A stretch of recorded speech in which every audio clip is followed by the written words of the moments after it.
ডাল সিদ্ধ করব। ধুয়ে রেখেছি মুসুর ডালটাতে। একটু কাঁচা পেঁয়াজ দিলাম, দুটো গোটা লঙ্কা দিলাম, টমেটো কুচি দিলাম, কাঁচা তেল দিলাম, একটু লবণ দিলাম, মাখিয়ে নেব ভালো করে। একটু জল দিয়ে দেবো, অল্প একটু চিনি দেবো, সিদ্ধ হবে। লবণ, হলুদ, লঙ্কা, টমেটো, পেঁয়াজ, সর্ষের তেল দিয়ে বাটির মধ্যে করে বসিয়ে দিলাম, সিদ্ধ হয়ে যাবে।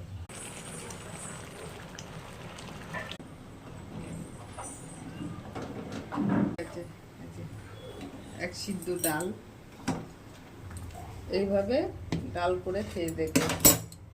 এই ডাল সিদ্ধটা আমার ছেলে খুব ভালোবাসে, আমার নাতনি খুব ভালোবাসে, তাই এটা করলাম। একবার করে খেয়ে দেখবেন আপনারা। ভিডিও ছাড়বো না, লংয়ে বেশি ছাড়বো, শর্টে কম ছাড়বো।